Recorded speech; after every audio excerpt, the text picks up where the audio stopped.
Facilities here at the TCU Beach Volleyball Courts alongside former SMU Mustang Alex Glover.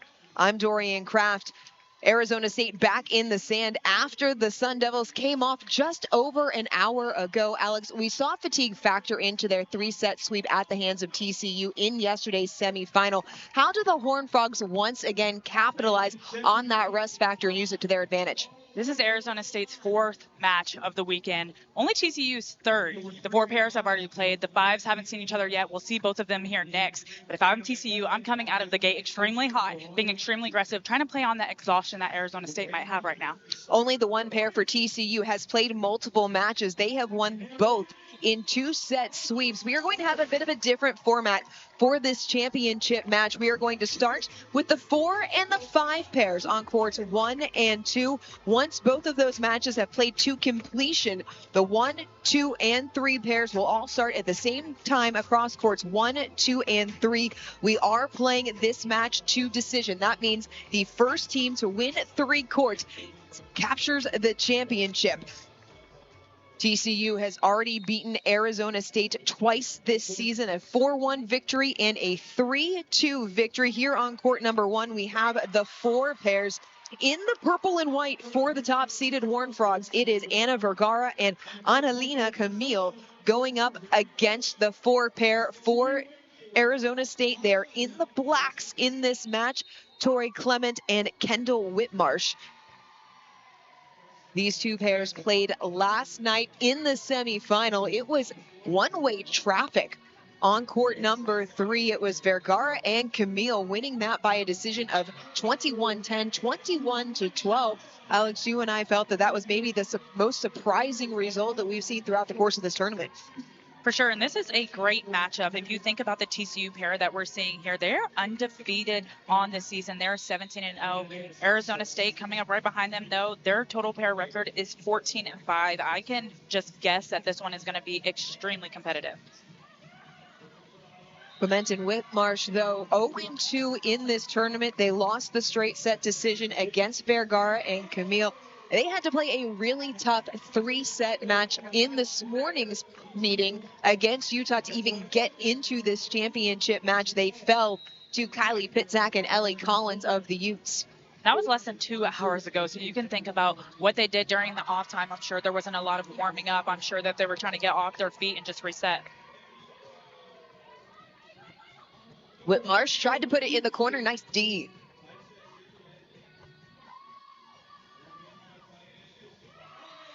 Popped it right over the top of the block is Camille, the junior from the Ukraine.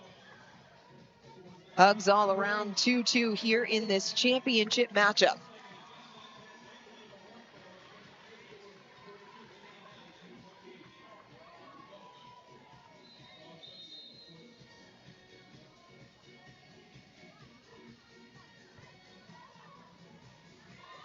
Clement putting it up for Whitmarsh, off the tape, great spear. We play on. Whitmarsh overshot the mark, point TCU. Whitmarsh was just a little bit off angle when it came to that hit. Her approach wasn't bad, but if she would have just straightened her feet to make her a little bit more parallel to the net, she could have just gotten that one in. Camille stays at the service line. Her partner, Vergara, the senior from Spain. Flying in is Whitmarsh, no doubt about that one, able to side out 3 apiece. That's what I'm talking about, that angle. She was right behind the ball, gave her shoulder a good positioning to get a good swing on it. Whitmarsh heads back to the service line, junior from San Diego, California.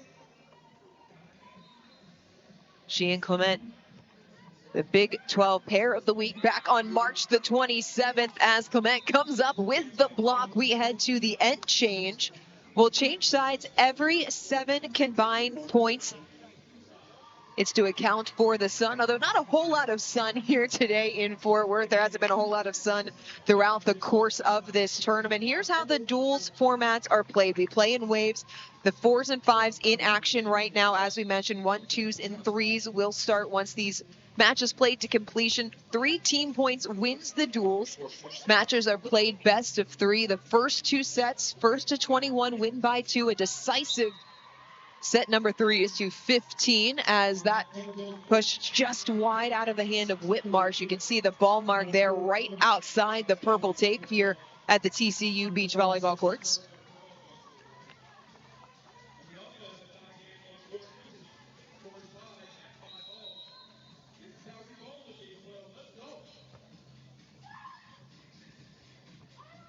Set up for Whitmarsh down the line. Vergara was there. Transitions to the attack. The mat roll.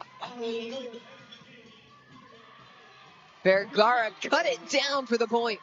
That was a great pickup, transition to approach. She got herself a huge runway so she could go ahead and attack it.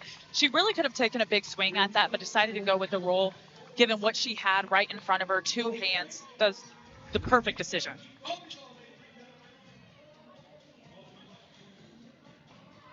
TCU, the number 2 team in the country, 27-5. Including their 2 matches here in this Big 12 tournament. Pushed too long. Another point for the Horned Frogs.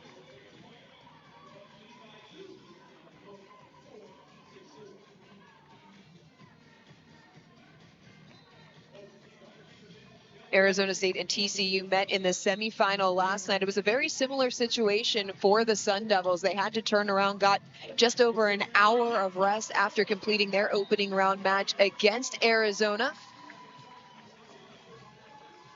Point Horned Frogs.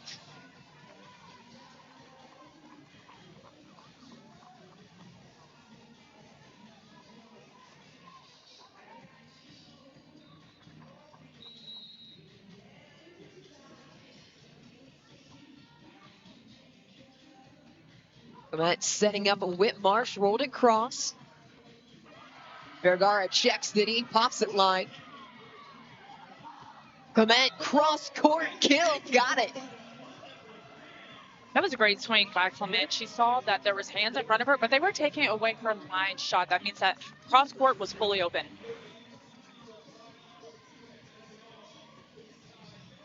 You can see her eyes check down here what she was given. Now, she tried to dive in at the last minute, but just didn't take that angle completely. Clement, a transfer from Stetson, came over from the Hatters. She was initially recruited by Paul Oriza, the assistant coach. It always felt like maybe she wanted to come play for the Sun Devils. They were glad to add her to this program, coming off of their first NCAA tournament, as that hammered into the corner by Camille. Great swing by Camille. Her elevation was just so high on that one. She was on top of the ball. Four pair have opened up a 3-point lead here on court number 1.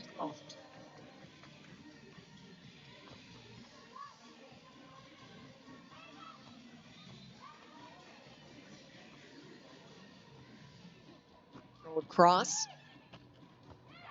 Clement, it was a good dig by Vergara. She transitions to the attack. Block back. Clement was waiting. That was a great block by Clement. We don't see that a lot in the beach game where the blocks will go deeper in the court. It's really hard to defend, especially if you're up right after the attack as she is here. It's easier to get one that trickles just off of the net, get down there, get under the ball and dig it. It's a little deeper. It's tricky territory. Coach Kristen Glatfelder says Clement has come so far in her blocking. They are going to need quality blocking, will Arizona State, if they want a chance to knock off TCU. This has been a very difficult place for opponents to play. A 63-game winning streak dating all the way back to March of 2020 when the Horned Frogs lost 4-1 against then number 1 LSU. What is it that makes it so difficult for opposing teams to play here in Fort Worth? Home court advantage is real, especially when you're practicing here every day. And something like sand, it's not like the indoor court where a lot of them are very similar. You know, you're familiar to the conditions that are going on outside. And then another thing is the fans. We can look around right now. We see a lot of purple. We see a lot of white. And that's a huge energy giver, especially in a championship game night today. Fans filling in here at the TCU Beach Volleyball courts, this first ever Big 12 Beach Volleyball tournament. Whitmarsh gets a good runway, puts it home. Vergara wasn't able to handle it. That's going to be a very hard dig to get by Vergara, especially with her hands up like that. if you're going to go ahead and dig it with your hands, the ball has to be over the point of contact. She did a great job of taking care of that attack, so she didn't even have the chance to pop it up. Already a better start in this matchup for Clement and Whitmarsh against Vergara and Camille. Vergara down line.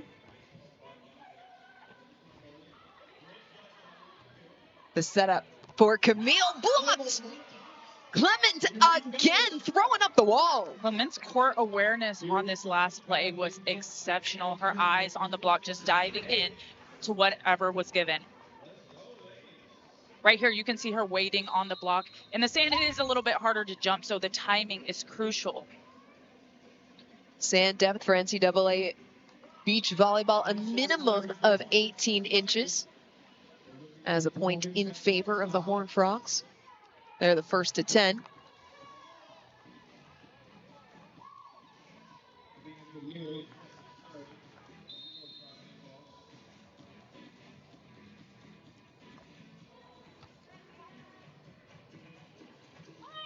Whitmarsh off of 2 feet, got it.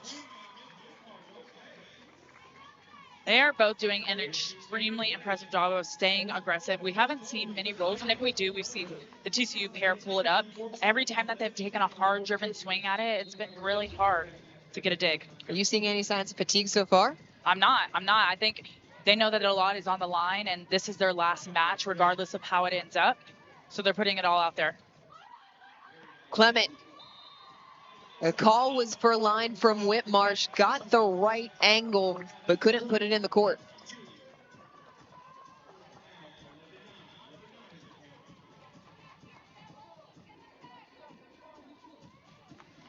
Tight opening sets on both the 1 and 2 courts. The 4 and 5 pairs in action in this championship match between TCU and Arizona State. Tight to the net, joust. Who touched it last? That was an exceptional tool off the block. She saw that she was going to go up and try to joust. It was off of the Horned Frogs. Point goes. Welcome back to the Big 12 Beach Volleyball Championship. Pairs 4 and 5 in action on courts 1 and 2. 4s on the left of your screen, 5s on the right. TCU leading in their respective sets on both courts as Arizona State ties it up on court number 2, 14 apiece. That is the number 5 pairs.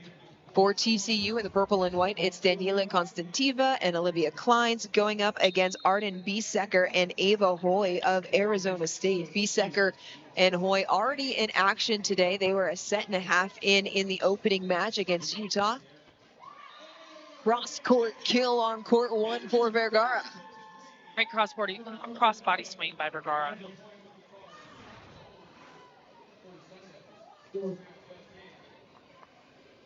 The set was put just in the right position, a little bit on the net, but gave her a good runway with that approach that she had to get on top of the ball.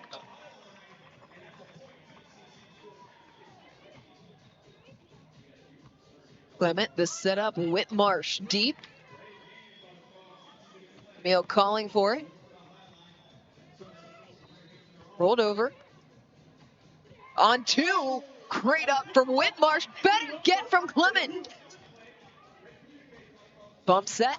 Camille popped it over for the point. And that's exactly what you should expect, especially from a long rally. She knows that they're exhausted. Again, we talked about how the matches have had to play into this. Arizona State playing an extra match over TCU.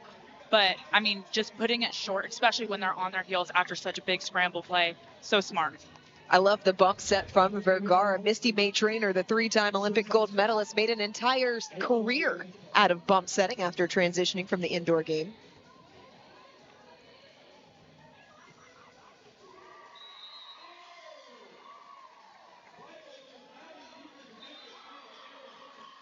The back of the line. Right now, everything going the way of the home Horned Frogs.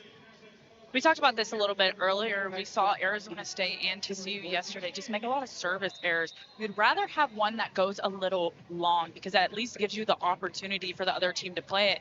If it's in the net, it's over. Whitmarsh off the top of the block. Nice transition from Camille. Great get. Whitmarsh puts it home. How quickly did she transition from defense to offense? That's something that this Arizona State team does quite often. You see them, they can be on the ground, but next time you blink, they're going to be up and be ready to attack.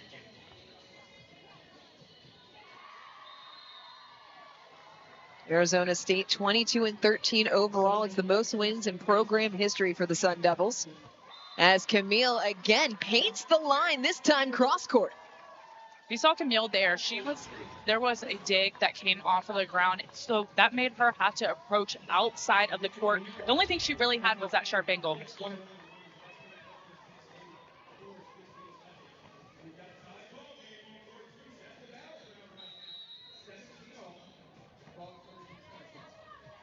Deep serve from Vergara. Service error gives a point back to the Sun Devils. Keeps them within striking distance, only trailing by 3. Arizona State has just taken the lead over on court number 2, 18-17. Camille, the setup for Vergara. Met at the net, popped over. Clement roll. Vergara from the left, off the top of the block, gets the point. A line roll, 4-line roll, something that we've seen be so successful for all the teams that have actually participated in this tournament this weekend.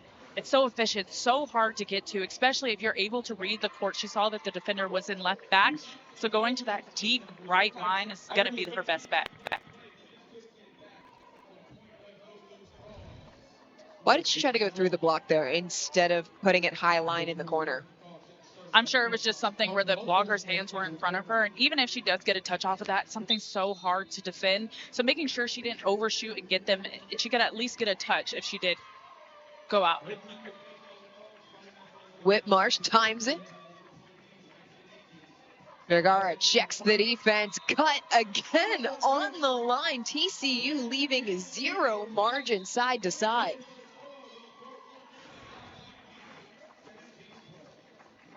Vergara's eyes on this are just so good. At the beginning, you can see her eyes go down. The defender actually started to cheat to the line. When she saw her going that way, she decided to go towards that cross court, even that sharp.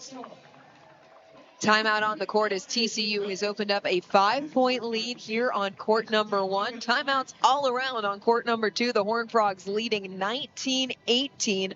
The number 5s pair within 2 of capturing the opening set. Look at head coach Hector Gutierrez was there in the TCU corner. That's Abby Hughes, the assistant for Arizona State, back over in the TCU side. Gutierrez, the AVCA National Coach of the Year in 2023, his 10th season as the TCU head coach. They have seen tremendous success under Gutierrez. A pair of conference championships, 4 straight NCAA tournaments, a lock to get there this year regardless of the outcome of this tournament. Obviously, you'd like to win it if you're TCU, but with the number 2 national ranking, you're going to next month's NCAA tournament in Gulf Shores regardless.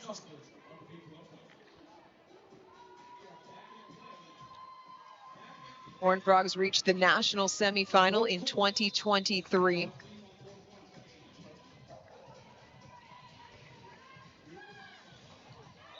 This missed time there from Clement. Largest lead of the match for TCU.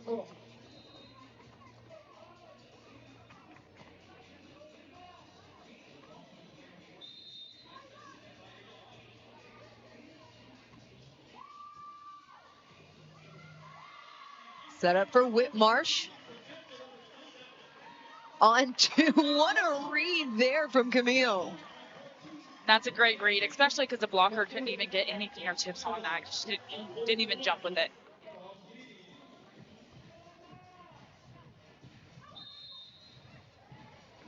That was a great play by Vergara, just trying to get her hands underneath that first one, but couldn't get up in enough time to make even a pass over. Over on court number 2, TCU just captured the opening set at the 5s position. It was 21-18 for the duo of Constantinova and Kleins. Tight to the net. Vergara not able to play it off. So back-to-back points for Arizona State here in the later stages of the opening set. That's something that we've seen from every Arizona State pair this far. In the red zone, they know how to play it, they manage it, they keep it clean, and they make that last-minute push. Another tough serve produced. A poor first touch. Points for Arizona State.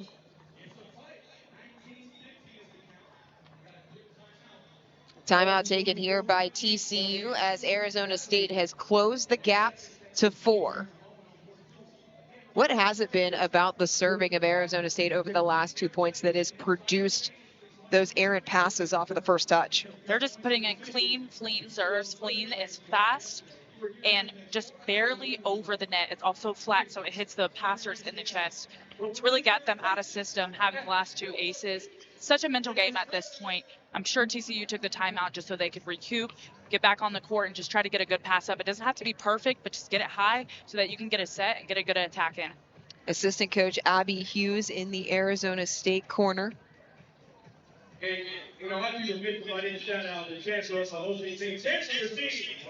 Part of this new coaching staff under Kristen Glatfelder, just the 3rd head coach in program history after Jason Watson started the program in 2014. Now the indoor coach with the Arkansas Razorbacks. Brad Keenan was the head coach in Tempe from 2017 to 2022.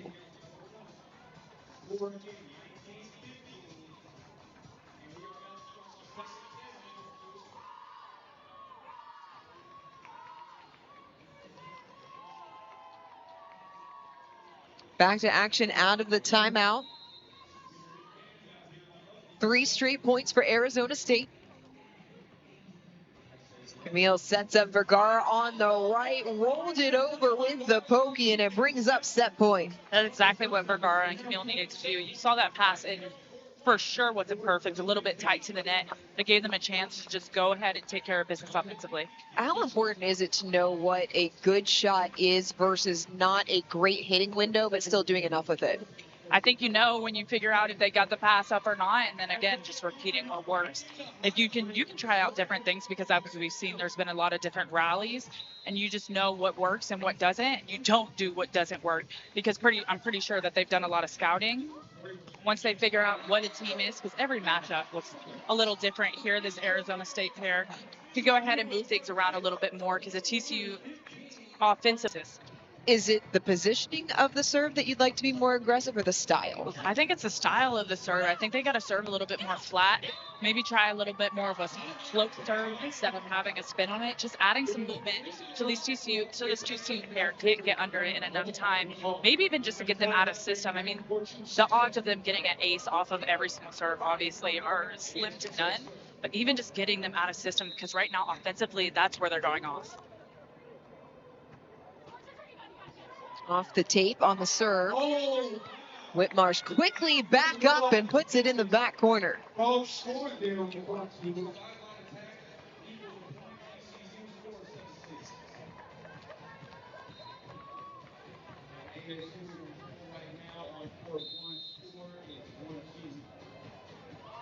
Clement and Whitmarsh fell to Vergara and Camille in straights in the semifinal yesterday. Vergara drops the hammer cross court. That's what I mean on that serve. Vergara was able to get a perfect pass on that. Give herself enough time to transition back, get a great swing, and it's kind of over. I mean, you've got to get them out of system offensively if you want a chance. All Whitmarsh could do to get a hand on it. Whitmarsh cuts it cross, had the alley, but couldn't put it home. That was a great thought process by Whitmarsh, though. She saw the defender was in left back, not right back. That would have been an extremely tough ball to even get one hand on. Whitmarsh comes from a storied beach volleyball family. She's the younger sister of former UCLA Bruin Jaden Whitmarsh, the 2-time All-NCAA tournament selection, daughter of the late Jason Whitmarsh, not able to contest there.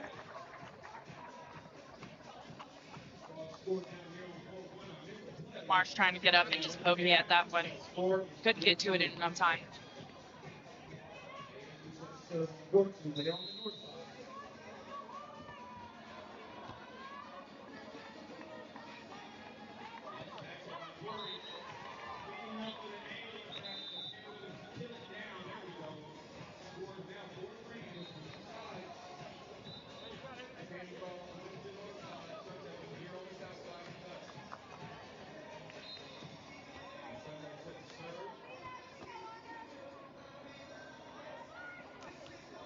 TCU up a set and a point here at the Big 12 Beach Volleyball Championship.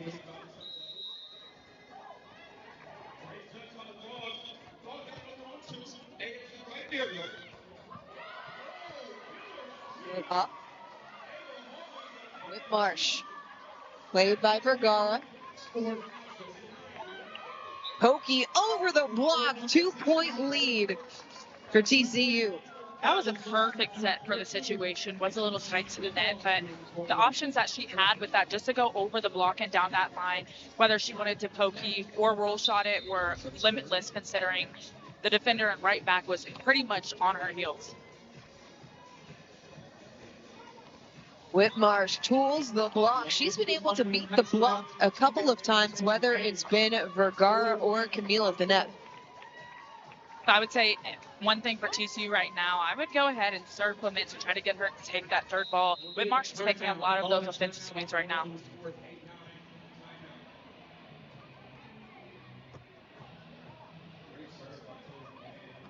Vergara, cross high, arcing rainbow falls. Vergara and Camille are really being so crafty right now with roll shots. Their eyes are going down right before they hit it to see what is the open court, and they're placing it in a really great position.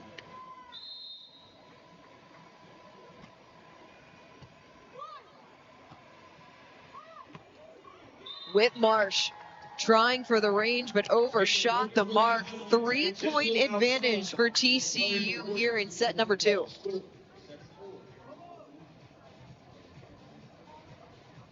Right now, Vergara and Camille playing like a pair that have won 18 matches on the season.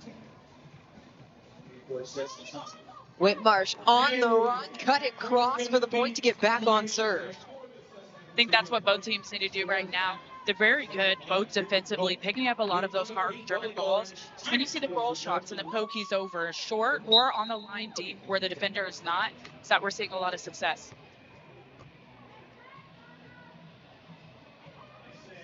Vergara off the top. Clement could not readjust to pick it up.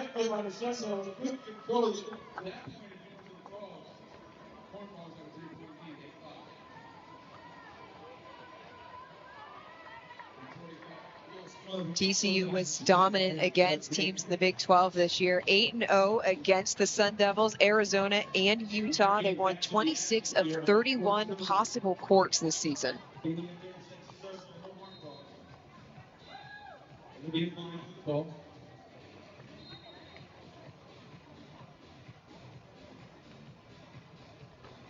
Six consecutive sweeps for TCU. Clement set up for Whitmarsh. Block back.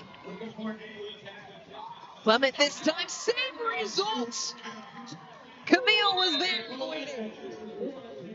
I think that's exactly what I think the TCU Horned Frogs should force right now. To take that ball, we're seeing Whitmarsh get a lot of swings, make them a little bit uncomfortable, maybe even play a little bit of cat and mouse and make both of them take equal amount of offensive swings.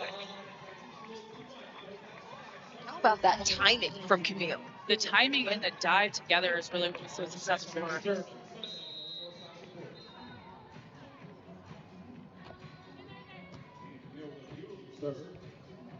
Clement for Whitmarsh again. Camille in the net. And you see what the blocking of Camille does. She threw back 3. That time Arizona State tried to go over top of her, but they pushed the ball out of bounds. I think blocking is one of those skills that is so mental for the opposing team. You do not want to get blocked. Also, going over it can be so hard, especially with a court here that's a little bit smaller. The room for error is just a little bit less than the margin for error on the indoor court. Beach volleyball courts 8 meters across by 16 meters long. Whitmarsh cut it cross. Vergara on the attack, put it just out. Point for the Sun Devils, and a much needed one.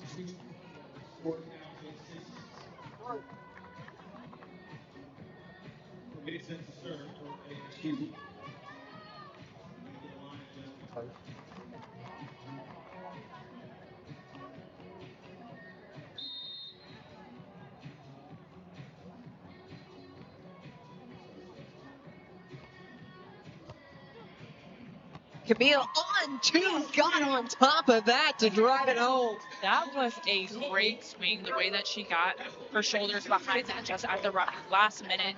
Did not show the defenders where she was going, especially from the approach that she took. You think she was going to take that hard angle, which I understand why the blocker set up like that, but just turning it at the last second. Whitmarsh blocked back. What is Camille doing that is allowing her to be so effective at the net? She's making sure that she's sealing on the net just at the right minute. Again, on the beach play, it's harder to elevate, so you have to make sure that your timing is top notch. You can see her press is when the ball makes contact with her hands. Picture perfect.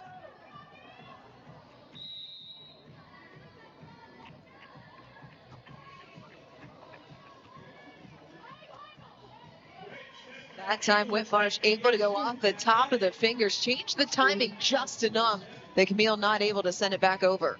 I think Whitmarsh is going to have to do that a little bit more going forward, just trying to find those spots and even go off the top of the hands to try to make sure that the ball spins a little bit, could go change directions.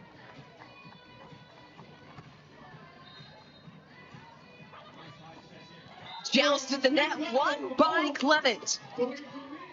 That was also a picture perfect by Clement as terms of sealing the net and the press right when the ball contacted her hand. If a blocker is off the net, even just a tiny bit and not sealed, it can come on their side. She did none of that here.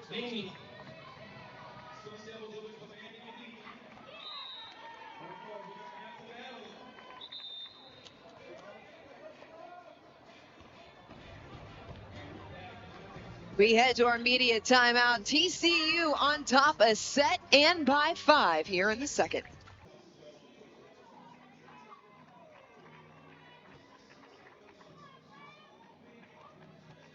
Vergara dug up. Clement changed her mind at the last minute. Tracked down by Vergara, played over. Clement had it, and you could see the frustration evident on her face as that sailed long. Both of these teams defensively are very good. I think where they go head-to-head, though, is offensively from Arizona State. We've seen a couple more errors than we've seen from this TCU here. I think they need to start mixing it up and manage, especially if the set isn't completely there. When you say mix it up, what do you mean? Mix up their shots. I think they're trying to swing out a lot of balls when they're not in the right positioning. Maybe they haven't had the right runway. Maybe if the angle isn't correct. So we've seen a lot of balls fly out. Able to split the hands of Camille there, still get it in the court. It's been a tough task with the way that Camille has been blocking around the net. It feels like everything that's tight to the net gets sent back. One of the major reasons why TCU has this 5-point advantage here in set number 2. Off the tape, good adjustment. Great stab from Clement. Vergara on the attack. How did she thread that needle?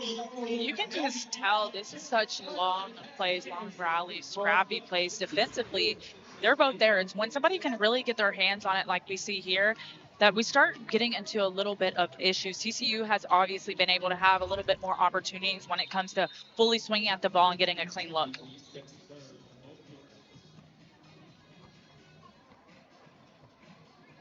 High set for Whitmarsh. Vergara dug up on 2. Tracked down. Rolled over.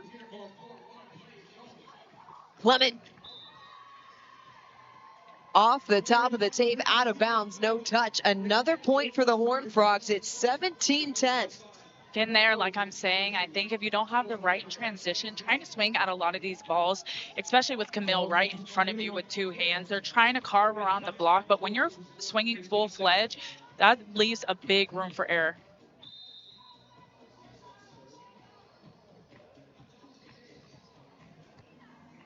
Great serve. Whitmarsh went cross. Played up by Clement. She runs in, went line. Camille, high line point. Camille and Vergara have been able to find Clement and Whitmarsh on their toes a little bit more just because of the scrappiness that's going on their side of the court. They're getting a lot of balls up, but they're not bettering the ball. They're not putting themselves in a good position to get a swing that gives them enough time to transition and get into good defensive positioning, whether that's blocking or waiting for the dig. Arizona State taking timeout as it is an 8-point lead, the largest of the match for Vergara and Camille. They are cruising towards a straight set sweep over here on court number 1. Meanwhile, court number 2, Arizona State trying to pull level at 1 set apiece.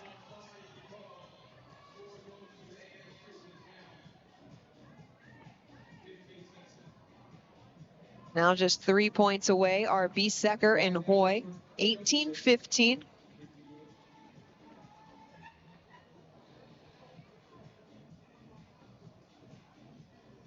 Richard Blue out of the chair to go check the far line.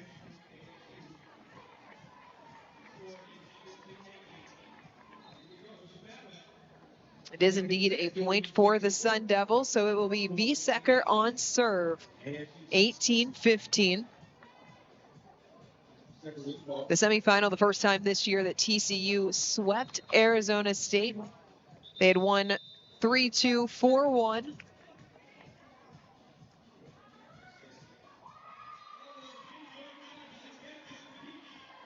Attack falls there for TCU on court number 2 to stay within a couple of points. Meanwhile, back to action here on court number 1, Vergara and Camille.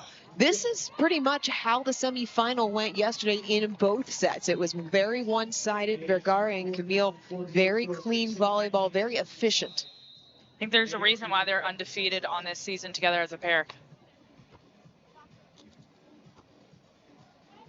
Whitmarsh, Camille read it properly, just turned it a little too much out of bounds. The timing was absolutely perfect, just the angle of her hands as she really pressed over the net. We're facing the outside of the court, which is why that happened. You noted the wins of Vergara and Camille. It gives you a lot of confidence if you're TCU to have that pair at your 4s, knowing that they can point score the way they can. Set up for Vergara, cross. Got it. 2 points away from the match. Not only did she get her feet around the ball, but her shoulder at the last second being able to turn it that way and have such a sharp cross option was picture perfect. Good serve. Whitmarsh put it over. Vergara roll. Clement blocked. Camille looking like Taryn Clope out there. Just being able to be so physical, both Camille and Vergara. Vergara's really holding it down to lead and in serve receive. That's putting Camille in the best position to get a block or get an attack. They do really good together. Brings up match point. Whitmarsh, it's fitting. Camille with the block. The number 4 pairs of Ana Vergara and Angelina Camille take it in straight sets. Here on court number 1, the 4s put TCU up 1-0 on Arizona State here in this Big 12 Beach Volleyball Championship. I cannot say I'm surprised about the way that this ended. Camille has been absolutely perfect when it comes to her timing and her angles on the block. Even that ball coming off a little bit higher, she was able to press and send it a little deeper. A big win on court number 1 for the TCU 4s. That puts the Horned Frogs in control. As we check in on court number 2, it's a set point for Arizona State. Boy, the setup for Biesecker. They get it. And so the Sun Devils pull level at 1 set apiece. Biesecker and Hoy take the second 21-19. A winner-take-all set number 3 coming up on court number 2. We will step away. Still plenty of action. Going to a decisive set number 3. Olivia Kleins and Daniela Konstantinova took the opening set 21-18. Arden Biesecker and Ava Hoy taking the second set for Arizona State, 21-19 in this best of 5 matches. The first team to win 3 courts captures the match, and today captures the first ever Big 12 Beach Volleyball Championship. And Alex, set 3 similar to a set 5 in indoor in terms of you're playing to a lower number, you're playing to 15, still first to win by 2. But what's the mentality when you're playing a shorter set like this? You definitely have to have a sense of urgency, even just from the first point, because the margin for error is just so much smaller than it is if you have a longer set. You have time to really just get comfortable. When you don't in a third set, it's really a winner take all. Opening point goes to TCU.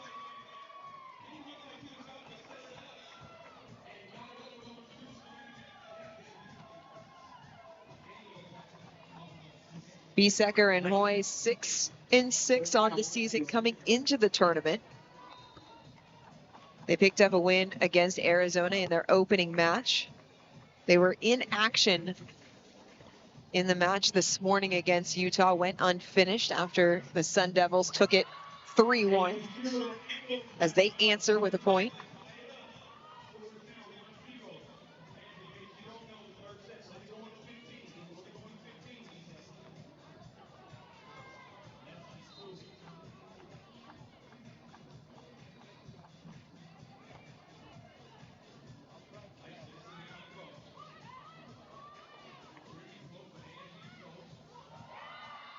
Boy, going line. We have seen Arizona State execute high line to perfection throughout the course of this tournament. That's definitely something that you can tell that they practice, and it's such an easy, just fast point, especially if it's executed right.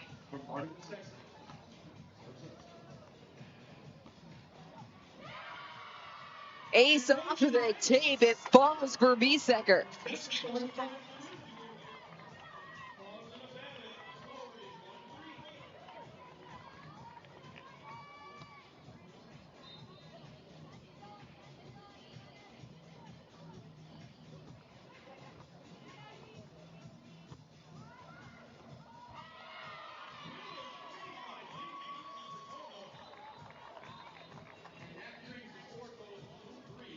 TCU answers. They change sides at 5 in this short set. Currently, Arizona State leading 3-2, trying to pull this match level at 1 court apiece.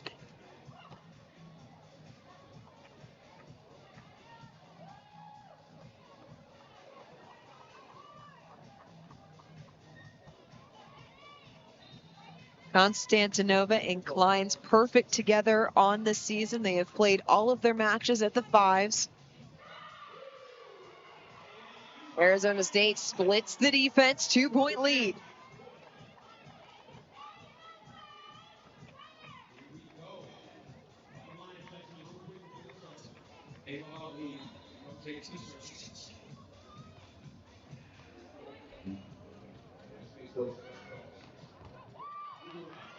Good spear there by Biesecker. Hoy able to track it down.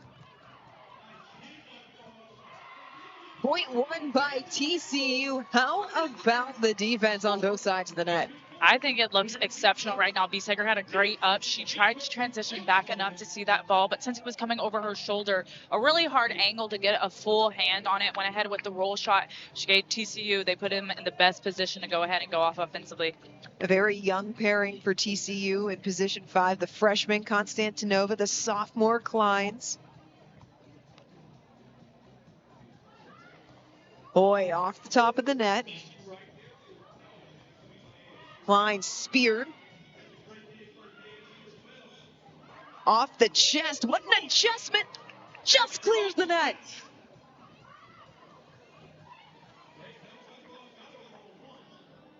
Biesecker falls just inside the line to the chagrin of Olivia Kleins. What a point. Biesecker's eyes right now are extremely well. They're working for her extremely good.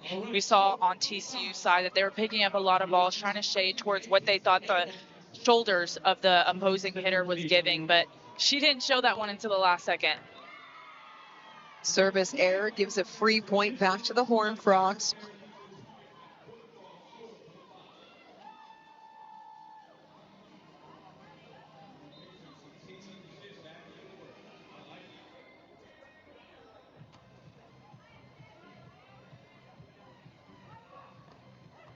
Biesecker played up. Popped in over the block. Another point for TCU to tie it at 5. I saw Biesecker warming up earlier, and I will say she is so strong offensively. So I would try to keep the ball away from her in that way. Been a point of emphasis for the junior from Austin, Texas. Working hard on her defense, being more aggressive offensively. We saw in the opening match against Utah, Biesecker taking rips when she had the opportunity.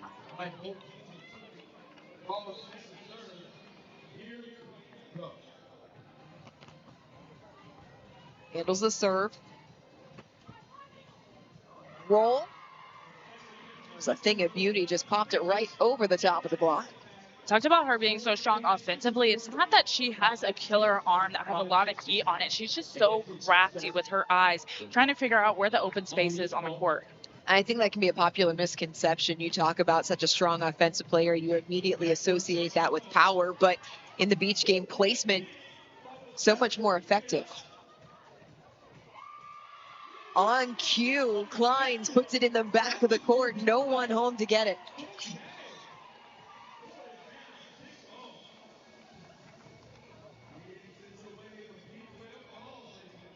Biesecker asking for a little help from Richard Blue. Clean off the sunglasses as this has gotten bright here in Fort Worth.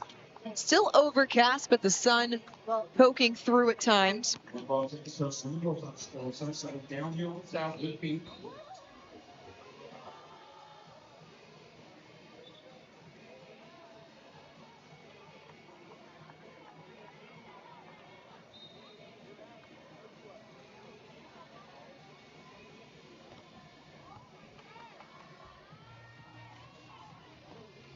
Biesecker hammers it home cross court to give Arizona State the lead. She just knows what to do and when to do it. She knows when the set is there. And when the set is there and you don't have two hands taking away a great angle, you can go ahead and hammer it down. Now, she also knows when to manage. We saw her with some roll shots in the last couple of points. Biesecker's top notch right now. Was going for the tough top spin serve. Instead, found the net. Ties it at 7 apiece on the service error.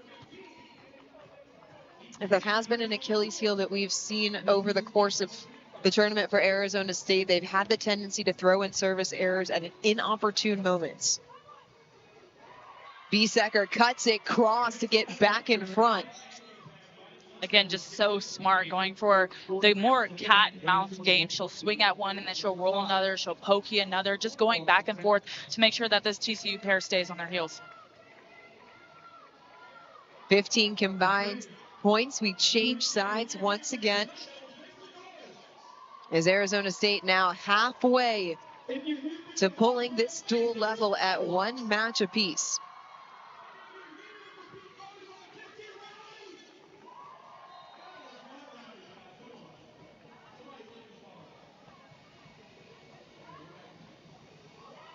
Kleins getting some help from the top of the net. Take it any way you can get it.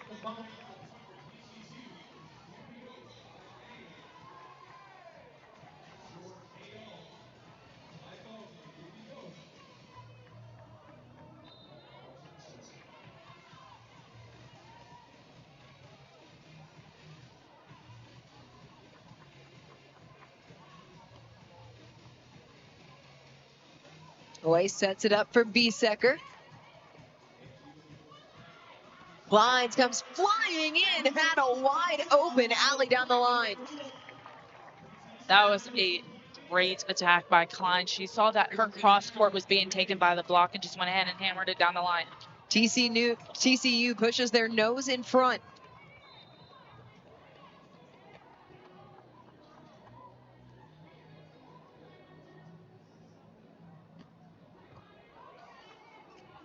Hoy on 2. Good effort there from Kleins, but a better decision from Hoy.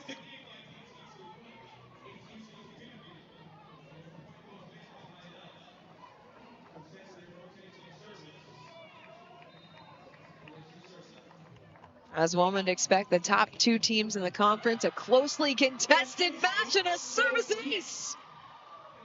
Arizona State leads 10-9. That just seemed to be a communication error between Kleins and Constanova. You could see them both actually releasing to the pins to get ready to attack, but them not wondering who was going to get the serve receive first. Attack from Constantinova. Just missed the mark. Sun Devils 2-point lead. They are closing in on this victory here on court number 2.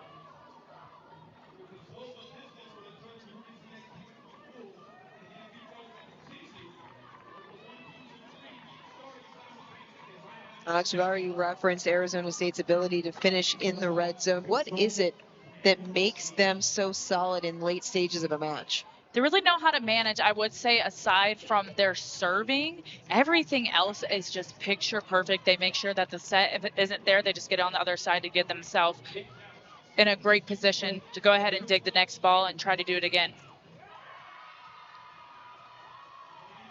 And now Biesecker and Hoy 2 points away.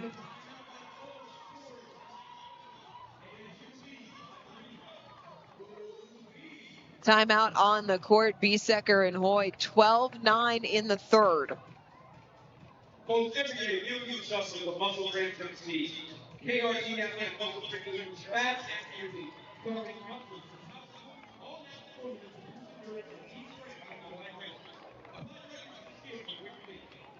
Rest of the TCU squad trying to get things going. A little backward sandworm to lighten the mood.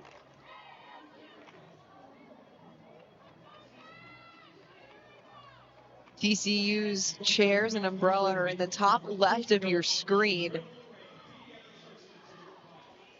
If you are in the TCU side now, what's the conversation? I think just trying to, one, take them out of system. You have Biesecker going back there. She is using all different types of roles, but also Biesecker is the one who's carrying them offensively, so I'm going to try to do anything I can to make sure to try to put it in Hoy's hands and see if we can get a different look out of that.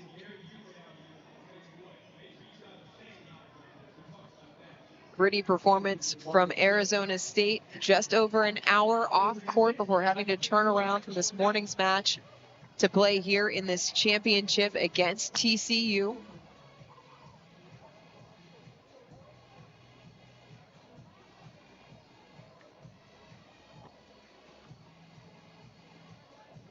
Following the completion of this match, the 1, 2s, and 3s will all start at the same time on courts 1, 2, and 3 respectively. We'll take a quick break, allow all of those pairs to warm up, and then we will play to decision here in this first Big 12 Beach Volleyball Championship.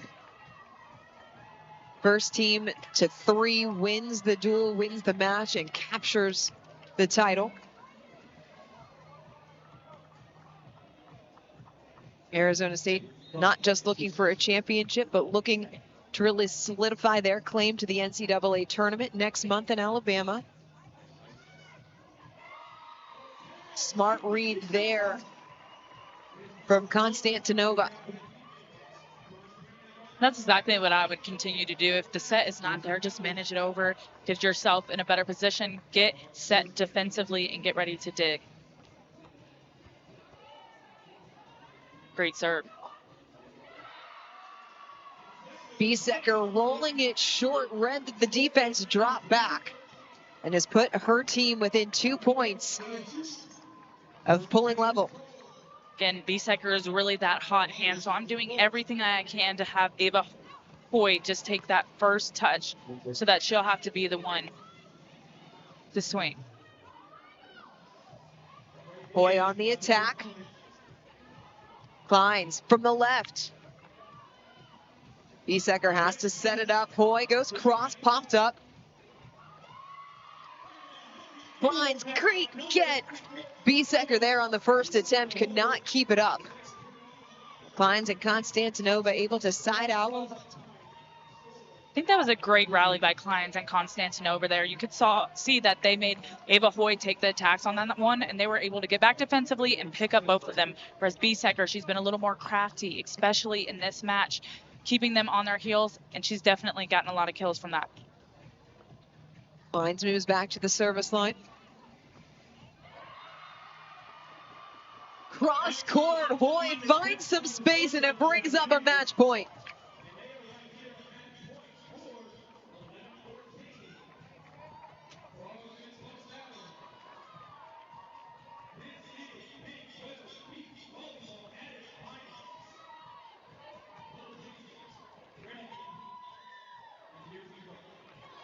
Beesecker back to serve, up 14-11.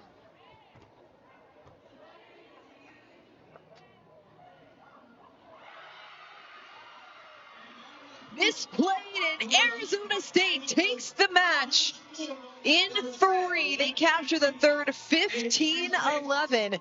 Beesecker and Hoy, after dropping the opening set, take the second and third, 21-19, 15-11 to draw even here in the Big 12. Welcome back to the Big 12 Beach Volleyball Championship, tied at 1 match apiece between the top-seeded TCU Horned Frogs and the number 2-seeded Arizona State Sun Devils. That is after the completion of the 4s and the 5s.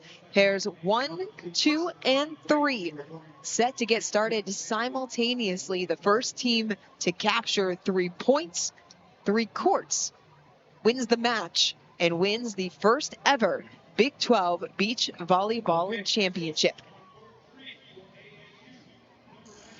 These are the pairs that are coming up on their respective courts, 1, 2s, and 3s. As we mentioned, the number 1 pairs for Arizona State and TCU, they have already played each other. This happened in the semifinal last night. Samaya Morin, Ava Karunchik for Arizona State taking on Daniela Alvarez and Zania Moreno from TCU. Alvarez and Moreno taking that match in the semifinal in a pretty straightforward affair. It was 21-15, 21-13.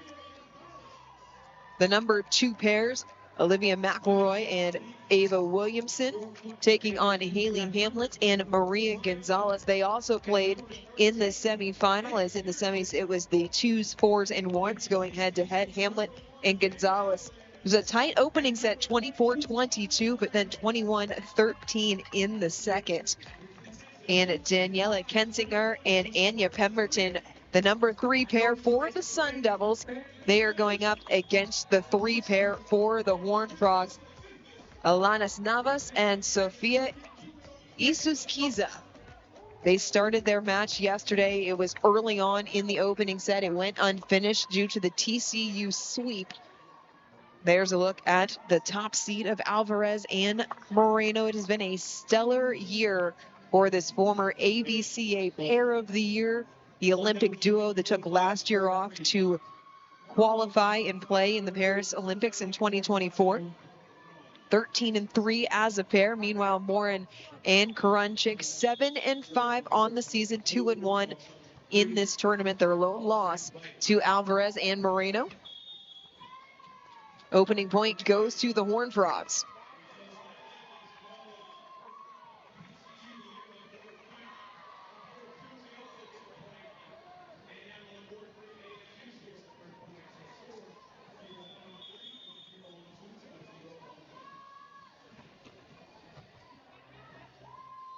Morin puts it up for Karunchik, cut cross.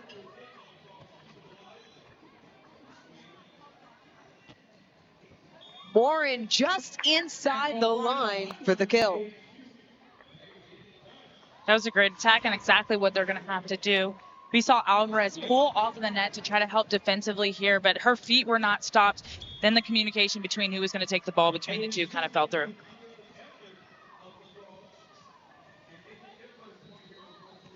Moreno, heavy hand. Alvarez, the lefty.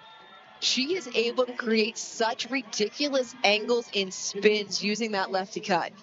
And that was such great timing on when she was going to show that she was going to have an off-speed attack, because she didn't show it. She had a big, huge approach, swinging her arms back. It looks like she was going to go ahead and give them a hard-driven ball, then just at the last second, change the pace.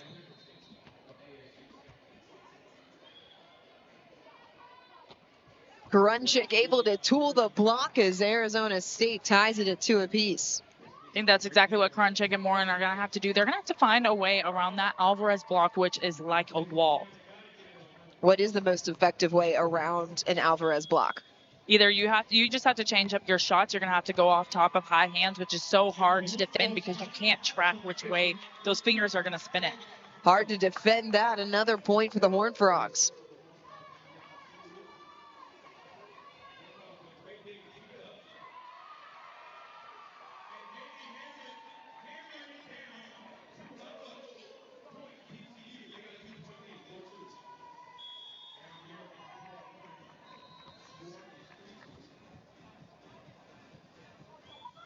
Grunchick out of the right, high line, dropped it just inside the corner.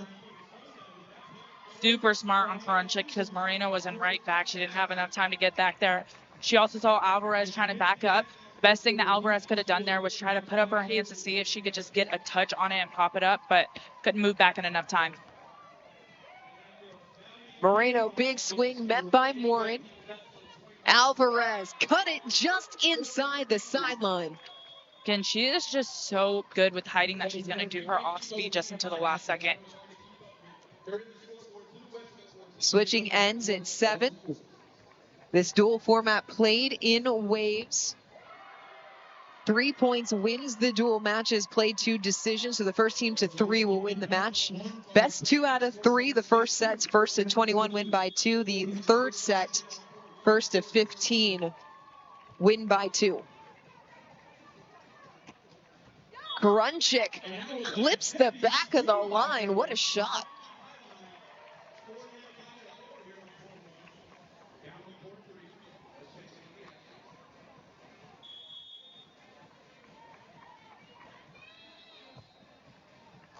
Alvarez has to change course more. Plays it up, Grunchick cross. Moreno sets the table for Alvarez, punches it just short. That's probably the shortest pokey you'll see. And oh no, Samaya Morin is down towards the net.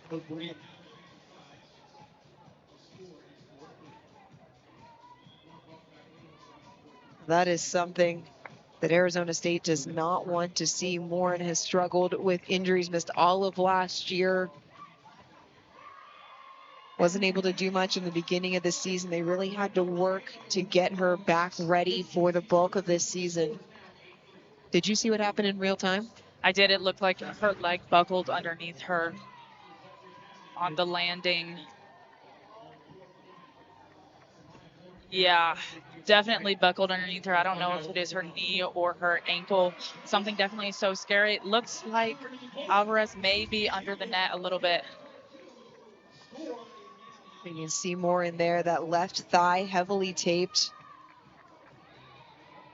Has tape on the right hand as well. She's getting up, flexing that left ankle.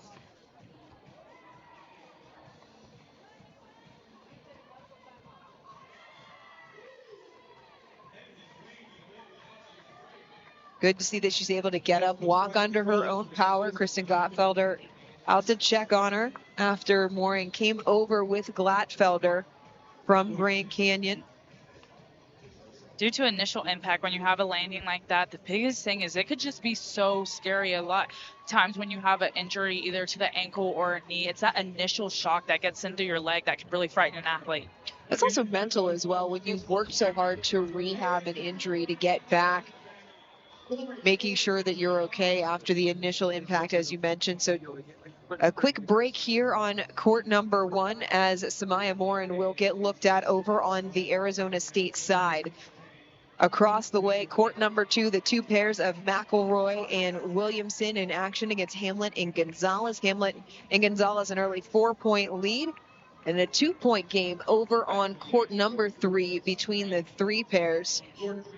Make it a 1-point match as TCU currently holding on 6-5.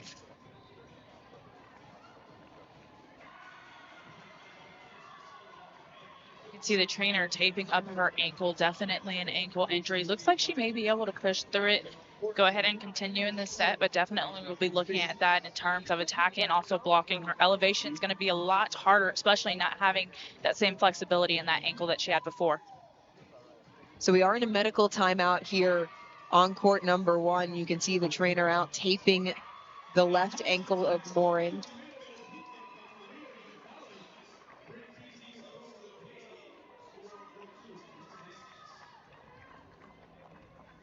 So for Morin, you have to imagine here that she's going to try and give it a go. There are no substitutions allowed after the coin toss. Each team able to bring 4 alternates in addition to their 10-woman roster to this tournament. But since play has already started, Morin not able to be subbed out. If she's not able to go, have to go down as a forfeit on court number 1. And you can't really think of a worse scenario for Arizona State.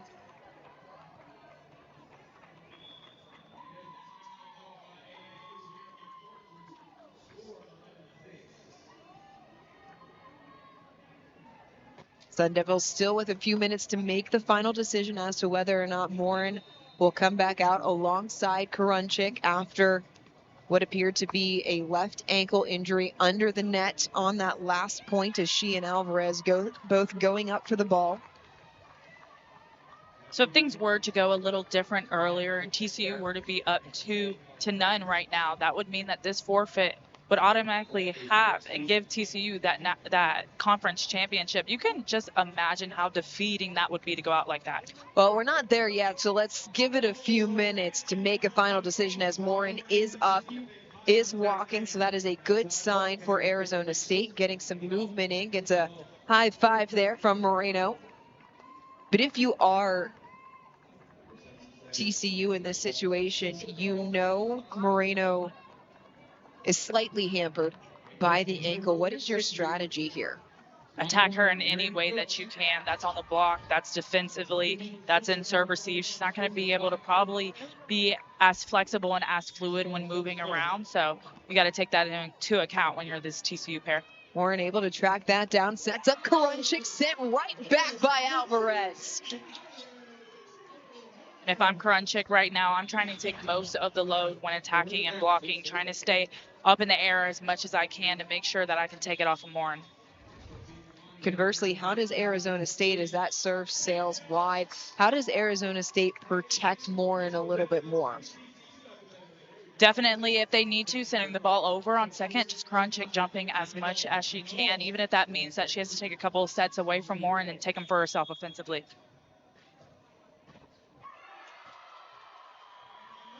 Alvarez sets up Moreno one-on-one over the block for the point.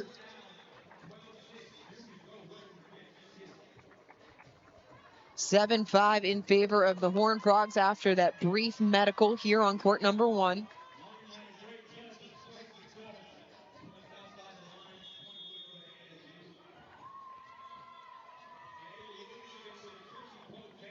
Karunchik out of the right.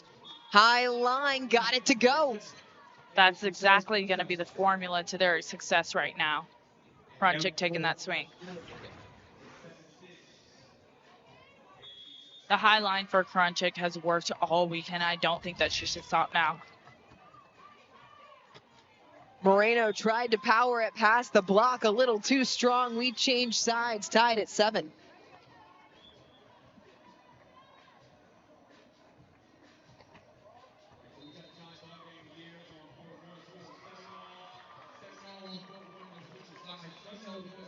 So coming out of the injury to Morin, it has been 3-2 point scoring in favor of Arizona State. So that's a good sign for the Sun Devils. 7 apiece here in the opening set.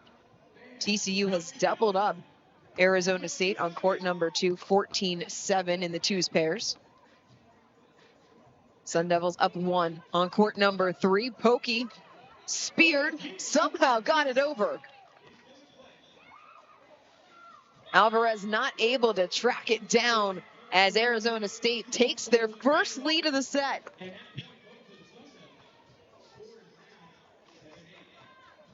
See them wiping off their glasses here.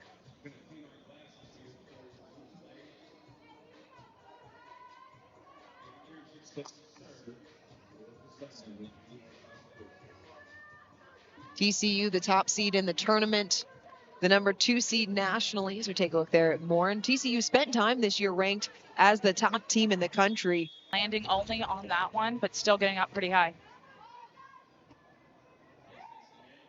Moreno, miscommunication there with, or misconnection, I should say, with Alvarez, and you immediately see them turn clasp hands as they are now facing their largest deficit of the tournament, just 3 points down, 7-10.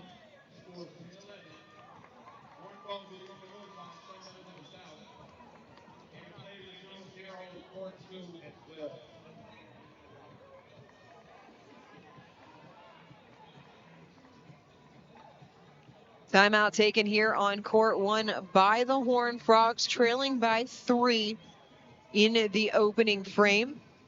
Dual tied at 1 match apiece. TCU took the 4s. Arizona State took the 5s in a 3-setter. Hamlet and Gonzalez in control on court number 2 at the moment, up by 6, 14-8. Kensinger and Pemberton up by 1 for the Sun Devils over on court number 3. Alex, in your opinion, which one of these 3 is the most likely to be the deciding court? The way that it's going right now and what we've seen earlier today, I wouldn't be surprised if courts 2 and 3 split. Then we're looking at number 1 just because they're a little bit later because of the injury delay that we had.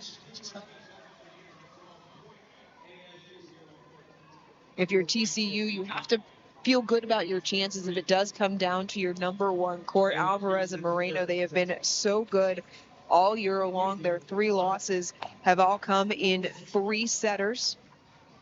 I think it's also important to note that they've had the most rest out of all the pairs. So they're feeling good coming in today, confident, especially after beating this same pair yesterday morning. Alvarez and Moreno picked up their 100th win as a partnership against Houston Christian on April the 18th. As we come back out of the timeout. A 5-point run for Arizona State to build a 3-point lead, 10-7.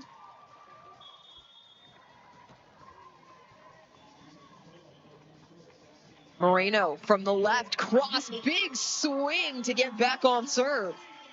Huge swing as she saw Morin pulling back to help defensively instead of staying up on the block. The net was wide open for her to go ahead and take a hard, aggressive, hard-driven shot.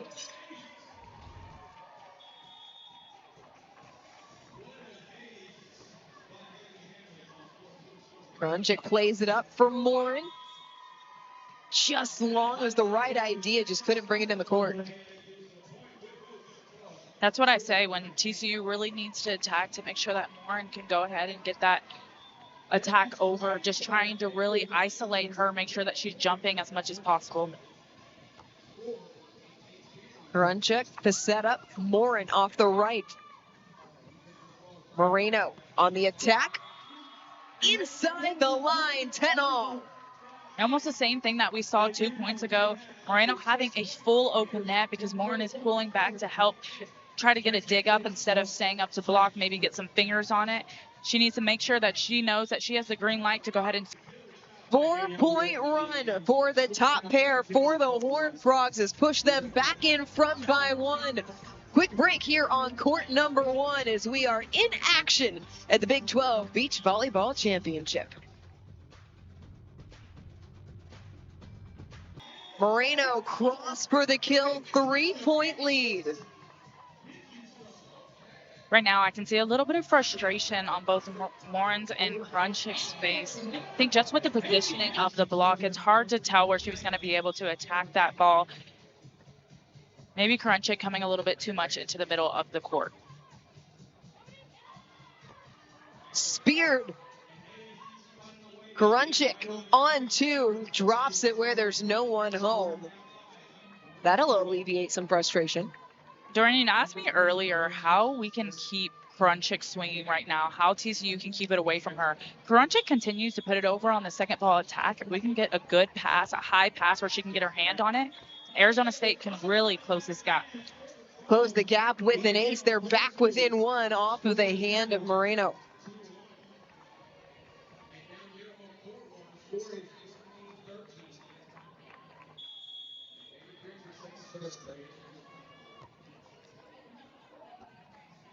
Alvarez up for Moreno, rolled it over the top to keep TCU's lead at 2. We changed sides. Alvarez and Moreno, they took last year off from collegiate volleyball to qualify and then play at the 2024 Paris Olympics. They are the first Olympians in TCU history. They represented Team Spain 3-2 in pool play. They ended up losing in the quarterfinal to Canada. But what a fantastic showing for them, and then to be able to come back, finish out their collegiate careers with a chance for a Big 12 title and potentially an NCAA championship. Talk about the chemistry that these two have when you're playing volleyball, especially beach. There's only 2 players. So it's not just about that on-court chemistry, but also that off-court chemistry. I would say that the Paris Olympics are a great way to try to solidify some time together and have experience that like none other. Alvarez and Moreno have been playing together since they were teenagers. More than 5 years as a partnership, and especially when you talk about adverse situations, it doesn't get any tougher than playing some of the best beach volleyball players, as that ace pulls Arizona State level at 15. And here you can see Alvarez putting some sand on her platform. If your platform is even just a little sweaty, it can cause that ball to do some funky things. Happy birthday came over, which means it comes over on the pass. You can see that Alvarez didn't take a huge swing at it, trying to attack Morin, especially right now with not as much fluidity as she can have. But she got up really quick, surprised them, and turned around and did the same thing. Would you have liked to see Alvarez do more with the overpass? I would have. I think she should have just smashed it. It was in a great position, lined up on her shoulder perfectly. Alvarez doesn't have to do too much with that. Gets the hands for the point, 16 apiece.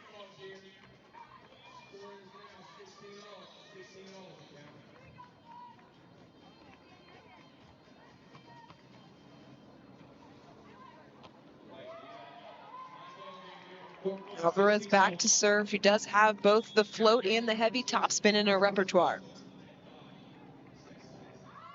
Went heavy top there, but well long to push the Sun Devils in front. Reverse situation of what we saw in the semifinals yesterday. It was Arizona State that made a rash of errors late in set number 1. I think the score just shows you the adjustments that they made overnight yesterday, losing 21-15, 21-13, now really closing that gap. Bump set. Alvarez tip, still alive. Karanchik with the kill, 2-point lead.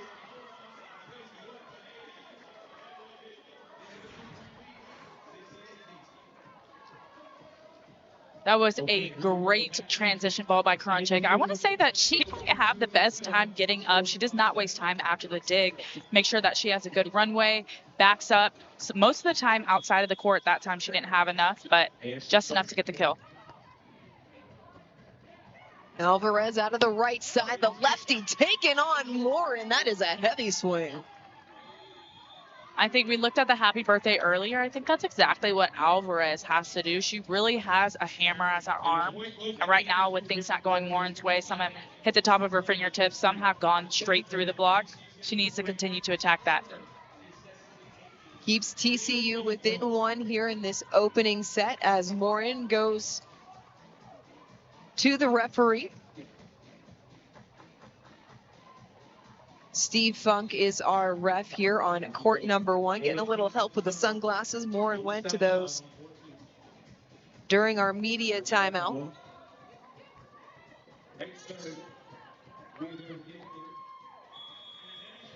Moreno, the senior from Madrid, serving. Karanchik for Morin. Off the tape, Moreno not able to get out of her tracks. 2 points away from Arizona State taking the opening set. We've talked about it time and time again. This Arizona State team is so good at playing in the red zone.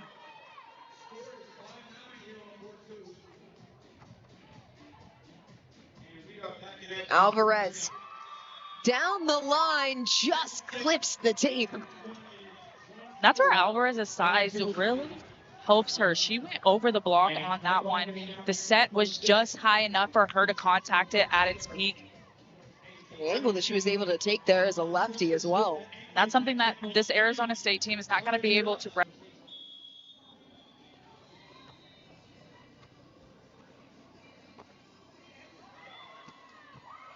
Cross-court kill for Moreno. Moreno has been so strong with that cross-court kill all match. The way that she's able to give herself a runway, give herself enough space. She is far outside of that court and very deep.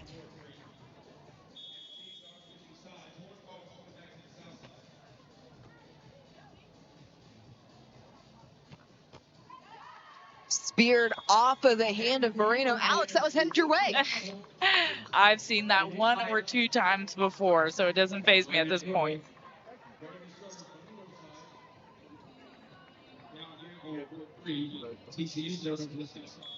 So something to note, Alvarez and Moreno, they have not won a 3-set match this season.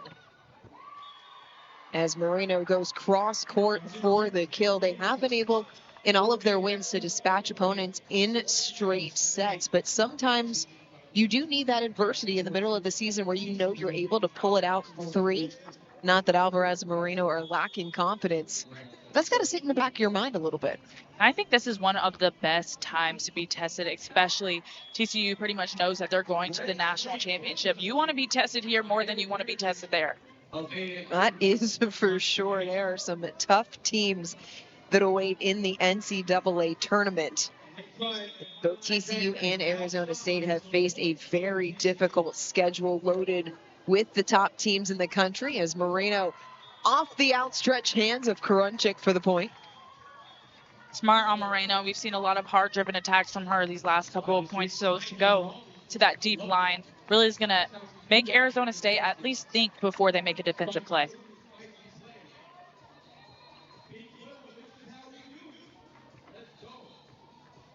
NCAA Beach Volleyball Selection Show coming up tomorrow at 1 p.m. Eastern. Coming up on Sunday. We've been here in Fort Worth so long, it feels like it should be Saturday, not Friday. So the selection show coming up on Sunday, 1 o'clock Eastern. You can watch that on the NCAA's website as that point goes to Arizona State.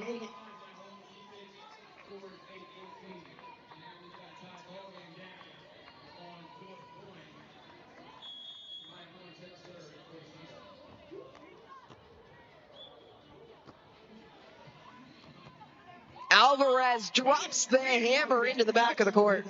That's exactly what I like to see Alvarez and would like to see more of. When she just gets a full approach, it gets her elbow back and is able to take a full swing on it, she can't be stopped.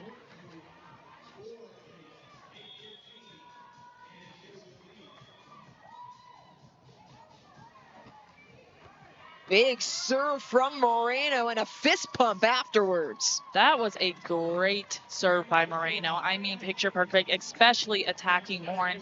Knowing that right now she doesn't have enough fluidity to really be as fast as she normally is on top of her feet and just dropping it right in front of her.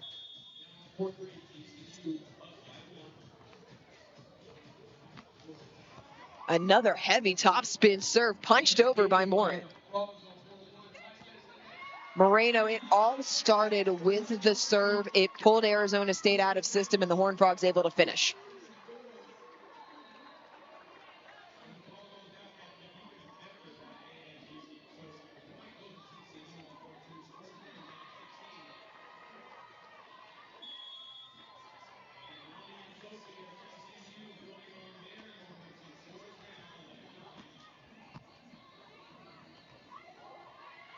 Karunchik off 2. Great get. Joust won by Morin. There was nothing much that Alvarez could do there because the ball did favor Morin's side. It was a little more on this plane of the net. You can see here that she timed it perfectly, and swiping it to the side was the right thought, especially with the big Alvarez in front of her and her hand up. A tough serve there by Karunchik. Didn't have the heavy top, but it was a line drive knuckleball.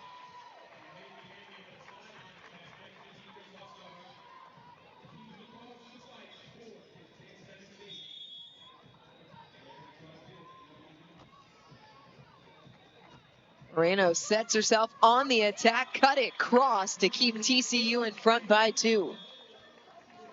Great cross shot.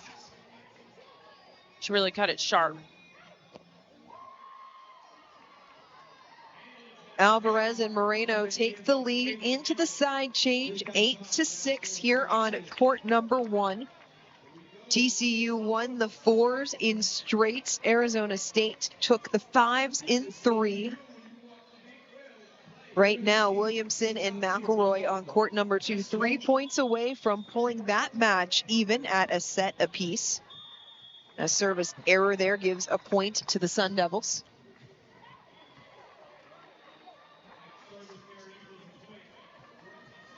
The 3s in the middle of their respective second set after Navas and Isos Keys. Her a great approach to go ahead and attack that ball.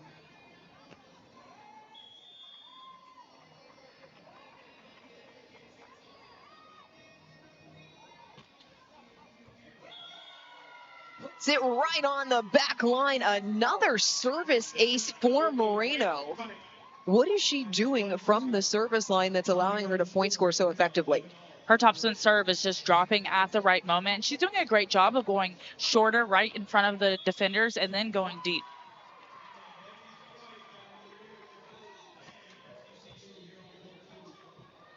Warren sets up Karunchik to the outside. She paints the line. Trading points here on court number 1.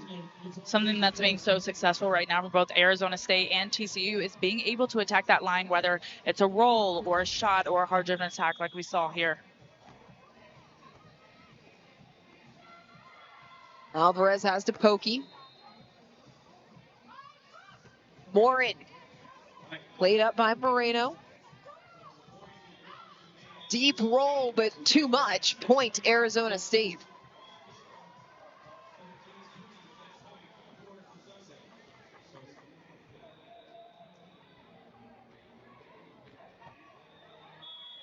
That was a great read by Morin. Just as she didn't give her all when it came to the jump, when she saw that it was going to be an off-speed attack, was able to back up just enough to poke it right back over. Court 2 will go the distance here in the Big 12 Championship. Williamson and McElroy took set number 2, 21-13. They will play a decisive third to 15 as Karunchik puts it in the back corner. Media timeout here on court number 1. Arizona State up a... They can pull off just a little bit. Alvarez going right after Karunchik. Put it in the back corner of the court for the lead. That ankle injury for Morin, the left ankle, it happened on the 9th point of the match. Had to take an early medical timeout rather. Again, it's just so hard to defend Alvarez with that left hand coming around. It's hard to track, and it's hard to train your eyes in the moment from what a right-handed hitter would do. Third service ace of the set for Tania Moreno.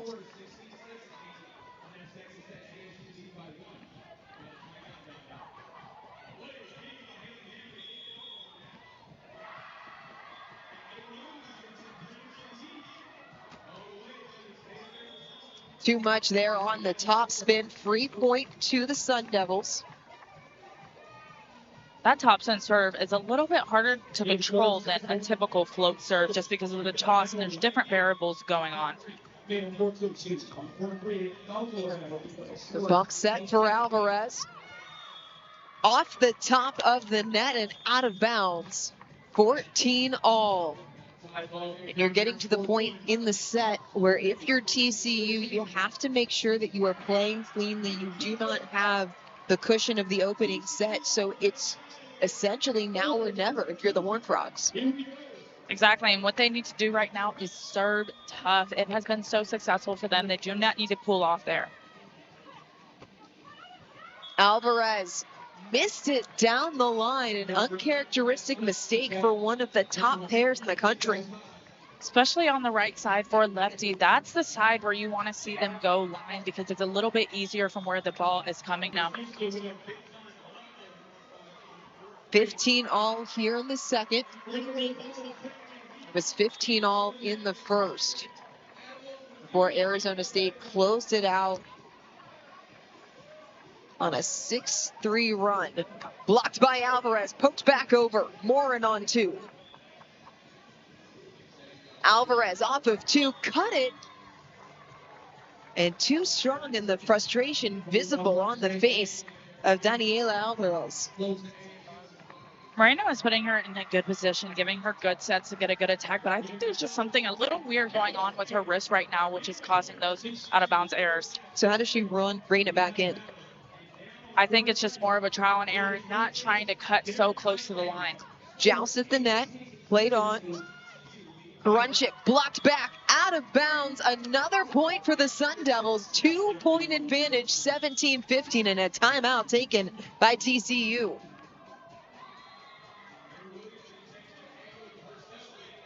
Completely different turn of events than we saw yesterday in the semifinal, with Alvarez and Moreno running to a straight set victory, 21-13, 21-15.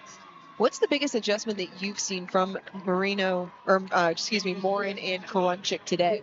I don't know if it's the biggest adjustment from seeing from their side, but I've seen TCU play really well yesterday, where we saw them beat the same pair 21-15, 21-13, and they were just playing a little bit cleaner. I think both teams are being more aggressive from behind the service line, but Alvarez yesterday was a blocking machine. We saw her getting a lot of touches, a lot of stuff blocks, and we're not seeing the same this match.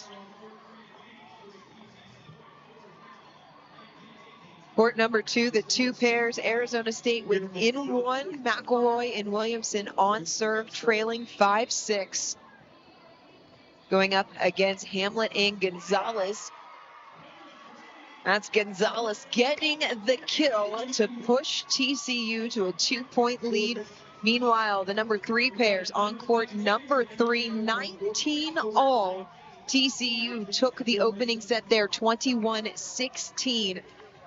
That number 3 court so crucial for both of these teams. Should TCU take it, that would put them just 1 court away from capturing the championship. And now it's a match point on court 3 after the service error by Arizona State. Oh, this could be so big, as court number 2 also coming down to the wire. That's something we talked about earlier. What is that pressure you feel in the final moments? How much are you paying attention to the other courts? TCU, they're able to capture this match on the 3 pairs. I think they're paying attention to it a lot. Arizona State, they should take their mind off it, just play the game that they know, because if not, the pressure is going to creep in on them. Isus Kiza returned the service error, 20 all.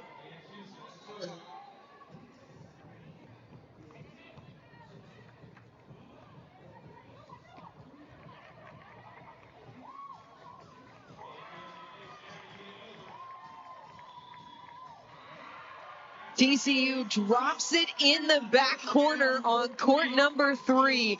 It brings up match point once again. This time it will be the senior from Puerto Rico, Navas, serving for the match. Float serve. Pemberton able to stay alive, tools the block. We will go past the minimum on court number 3. This is what a championship match should be. Exactly. A way different feel than what we saw yesterday with these 2 teams. Different feel. Similar situation, though, for Arizona State. We talked about the fatigue factor. It played a role in the way that the match went yesterday.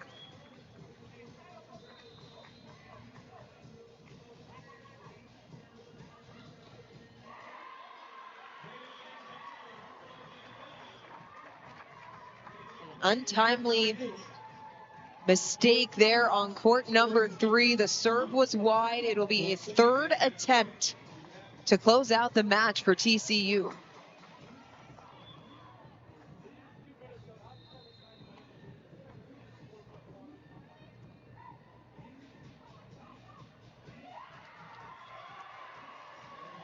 Pemberton, we play on 3. Inside the court, TCU captures the 3rd set. The Horned Frogs now just 1 set away from winning the championship. Court 2 in action with the Horned Frogs up 10-8 in this shortened set. Make it 10-9. McElroy and Williams answering point for point. As we go full into court number 2, McElroy and Williamson in the black and gold bottom of your screen. Hamlet and Gonzalez in the purple and white at the top. Popped over. Crawls it over the net, 10-all.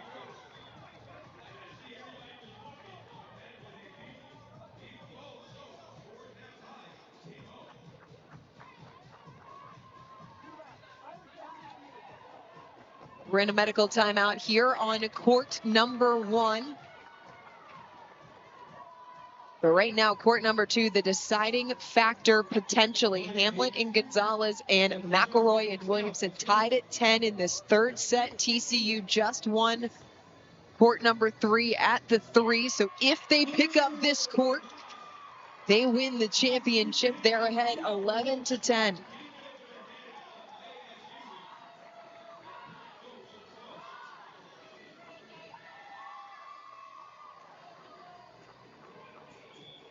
Hamlet and Gonzalez 7-2 as a pair.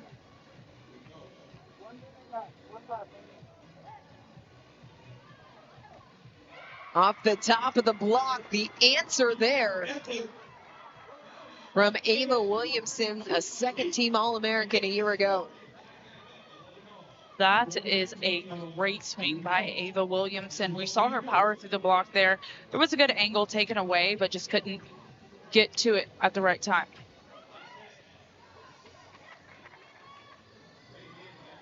Williamson over top of the block, played up. What an effort. Gonzalez off the tape and into the court. 12-11. And you can see them laying out on the court here. You have to imagine how exhausted these players must be, especially going to a 3rd set. This is where adrenaline takes over. TCU 3 points away from a championship.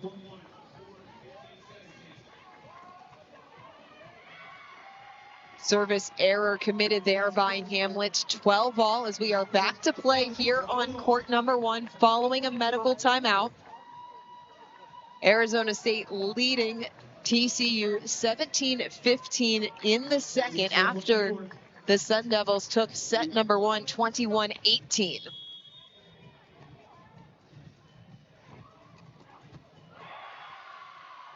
A point for TCU on court number 2 and a point by Alvarez on court number 1.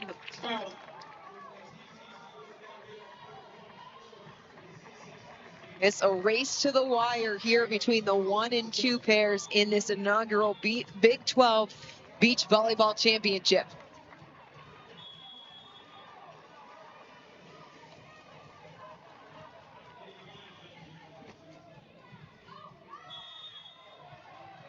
Service error. Moreno asking for a check.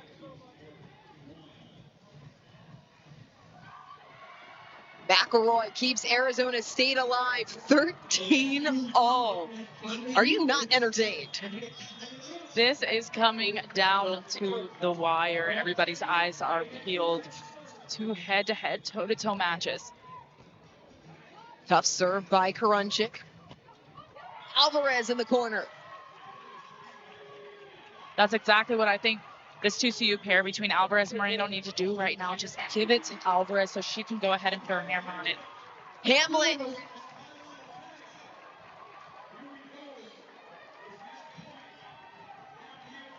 It was in the back corner. Championship point on court number 2. A timeout taken by Arizona State. Meanwhile, over here, everyone filling in the sides on court number 1. Morin asking for quiet from her teammates. Karunchik, high line winner, 19-17 Sun Devils. That is her bread and butter, and she needs to continue to do it, whether it's with a swing or with that high roll like we've seen. She's been so efficient throughout the whole weekend.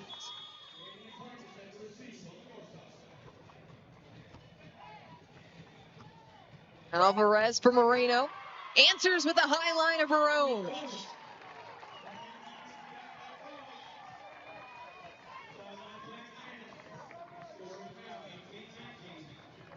Moreno's slow walk to the volleyball on court 1.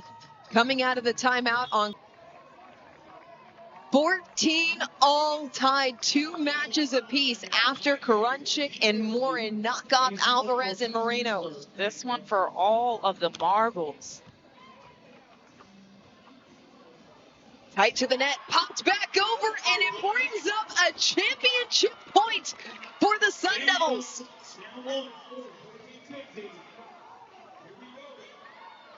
McElroy and Williamson fought off a championship point, and now with one of their own. Timeout taken here by TCU.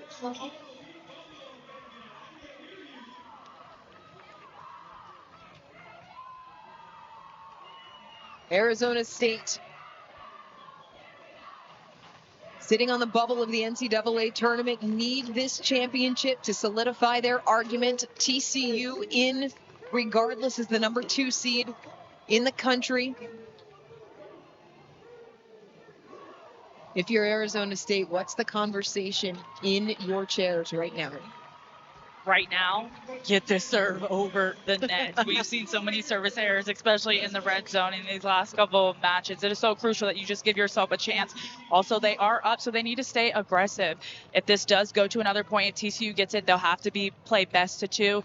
Still in a good position. Stay aggressive. Don't try to manage it too much. Don't be scared. Really go at it. TCU had a championship point, but it was a service error that hit in the top of the tape, came back on their side of the sand. It made it 14 all.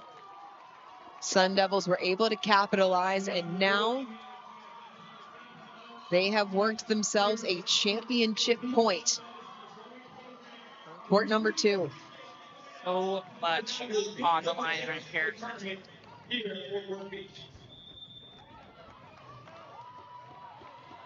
Glatfelder said she loves the way that McElroy and Williamson play together. Love it more if they're able to capture this championship. It's McElroy serving.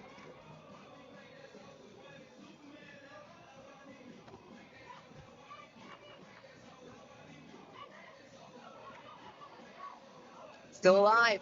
Poked over. Misplayed, we play on. Change sides, 15-15.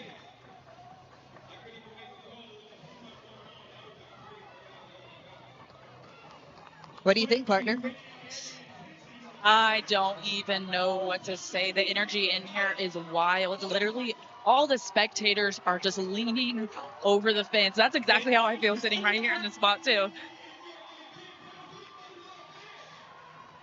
Gonzalez serving for TCU. Play for McElroy. Off the hands, out of bounds. Another championship point coming for the Sun Devils.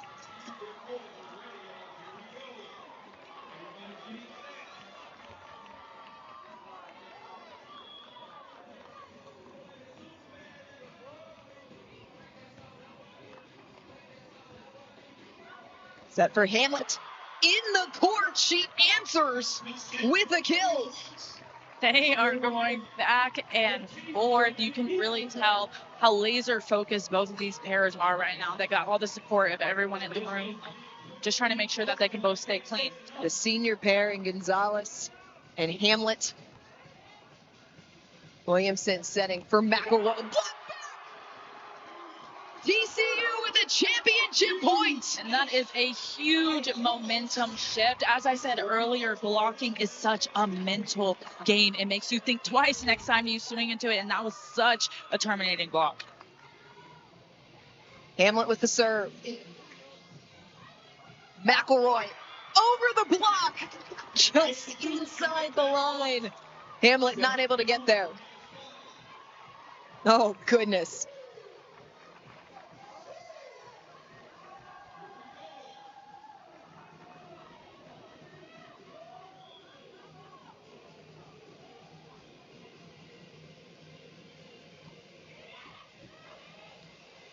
Tough serve. Hamlet dug up. In comes McElroy. Gonzalez cross dug. Hamlet into the open court. And that's exactly what you want to do when you get that happy birthday. It is placed in the perfect position for her to take just a hard swing of that. Her eyes and timing as that's coming over is really good. She had to look down to see where the defender was. She was pulling up, ready for the roll or the pokey. Just hit it deep. Third opportunity for Hamlet and Gonzalez to capture this Big 12 Beach Volleyball Championship.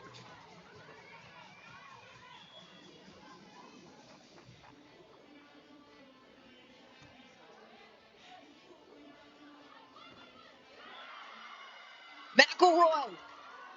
Oh, there's a touch. Are you kidding? Oh, my goodness. Going to at least 20 now. What do you mean we play a shortened third set?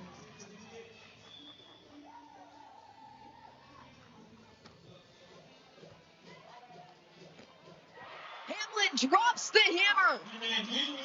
The adjustments made by both of these pairs, you can see the scores 21-11 and then switch 21-13. Now head toe to toe. That's incredible, the adjustments they've had to make. Hamlet back to serve.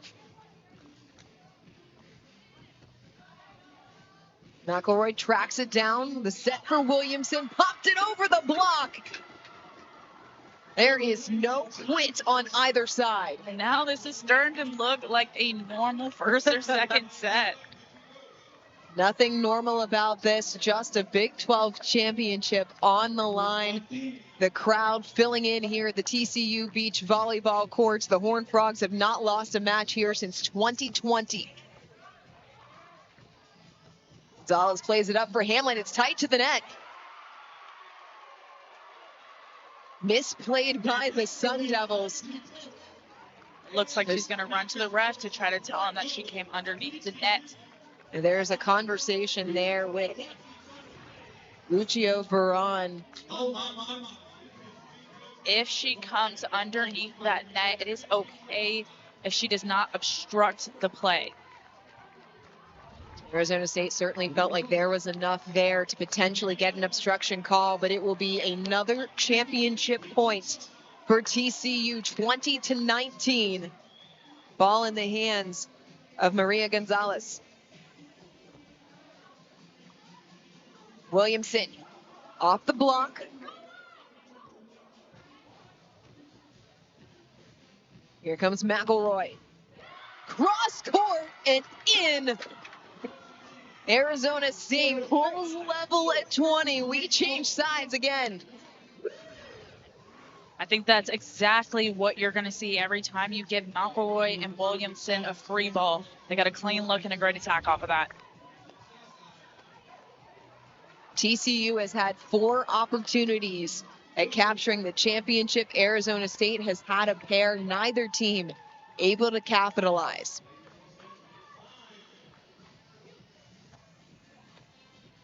Hamlet high set, Gonzalez through the court. She puts it home and TCU will serve for the title once again. That was such an insane swing. She did exactly the right thing. The block was pulling back, full open net. She did what she could to get her best angle, which was cross. Haley Hamlet, the senior from Texas, back to serve. 21-20. Williamson, McElroy from the right. We play on. You could not script this any better.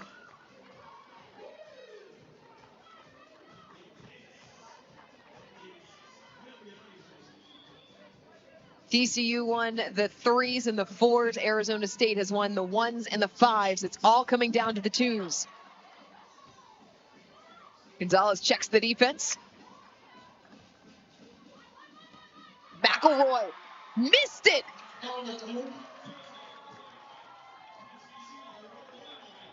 From her approach and her arm, that looks like a great swing. Barely missed it out of bounds. Potentially crucial error committed by Arizona State as it gives TCU another chance. Williamson, the set. McElroy blocked back. Williamson got the touch, tooled the block, 22 apiece. It's getting heated. It's getting heated.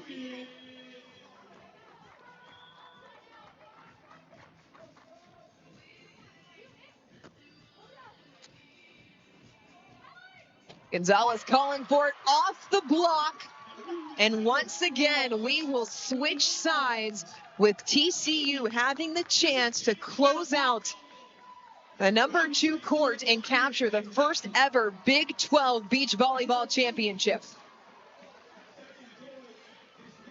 This may be the first, but it is going to be a long time before a match tops this one.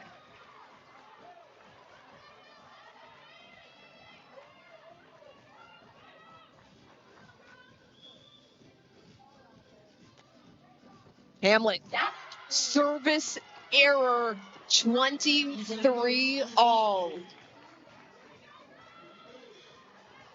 It was Hamlet that had the first opportunity at a championship point. It was a service error then. That one keeps Arizona State alive.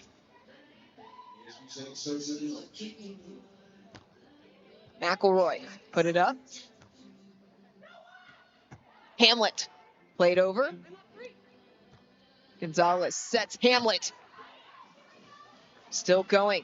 McElroy off the block. Bump set. McElroy dug up. Gonzalez puts it home cross court. That was a great set up by Gonzalez. You could see her backpedaling before the play, just trying to get her feet underneath it so that she could lead Hamlet to the net, and she did exactly that. Hamlet was ready for it. She had a big approach and was able to get a great swing off of it. 9th championship point.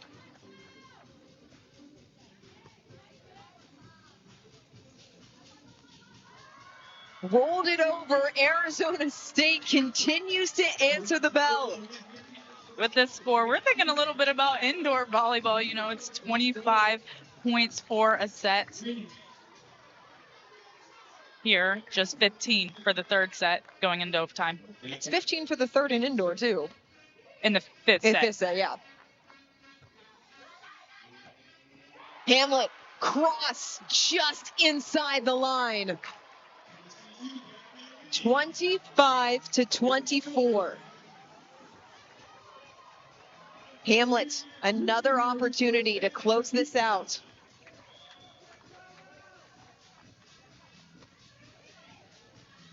Williamson for McElroy. Able to get it over the net, not able to handle the dig. 25 all.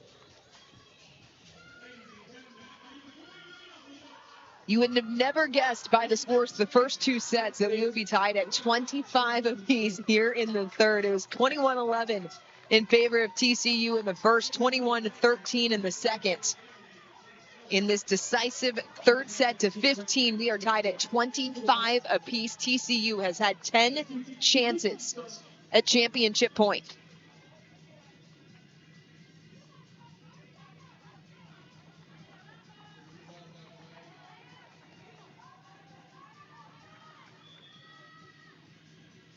William McElroy serving.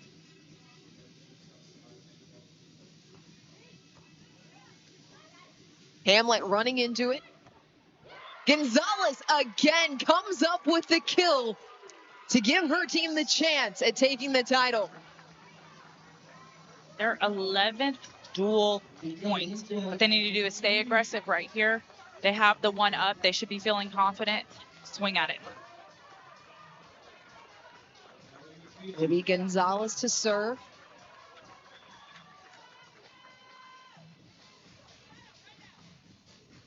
Float serve. Williamson for McElroy. Blocked and out of bounds. Sun Devils stay alive. Is there something you would like to see either of these teams do to switch it up? I think what we've seen the last couple of dual points is missed serves. Quite frankly, I think there's a way to manage it, but also stay aggressive back there. Putting in a fast serve, but maybe one that's not just so close to that plane on the net. Hamlet changed her mind. Gonzalez plays it. McElroy tracked it down. Williamson kept alive. That was the only thing that Hamlet could do in that position. She was so tight to the net. She had two strong hands right in front of her on the block. She had to do a pokey over. Came out successful for her.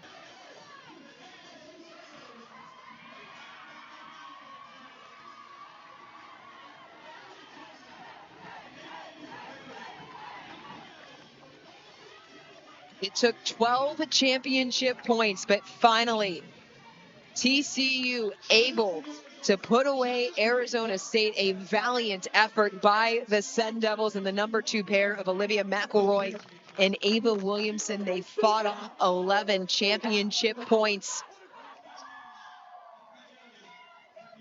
A 3-2 decision in favor of TCU, the Horned Frogs, capturing the title. Such a solid team all year long, but Alex, they were tested in this Big 12 championship match by Arizona State. And I think that's exactly the position that you want to be in. I talked about this a little bit earlier. You want to be tested throughout the season, but you don't want to be tested in that national championship tournament. Having it be the last tournament before that one is picture perfect. Alvarez celebrating with her teammates. And what a way to end it as well. Not only do you capture the championship, but you do it in do or die fashion. It was Haley Hamlet and Maria Gonzalez coming through in 3, the senior duo. They were 6-2 coming into this tournament. A perfect 2-0 in tournament play for them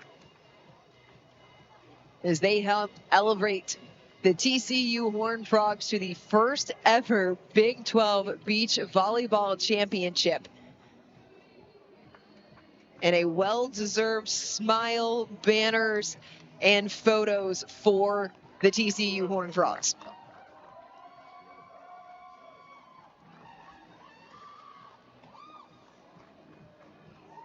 We talked about, Alex, for Arizona State as we see TCU celebrating. We knew TCU's spot in the NCAA tournament, even without the automatic qualifier from the Big 12. We knew even without that TCU was going to make it to the NCAA tournament by virtue of their national seed, the strength of their schedule. Arizona State needed to win this tournament to be really solidify in that argument. They're on the bubble now based on the automatic qualifiers and their number 12 seed. Based on what you saw today from the Sun Devils, do you think they're one of the top 16 teams in the country? I think that they put up a good fight, and I think that this is a position that they want to be in since they did take that loss. They really put up a fight against the TCU Horned Frogs, losing 3-2. I mean, there's no other way. There's nothing else that they could ask for when it comes to that, to try to put themselves in the best position to make the best claim for why they should be in that top 16. So Arizona State's season comes to an end. It was the most wins in program history. The Sun Devils finished 22-14 overall in their second season under Kristen Glatfelder. Meanwhile, TCU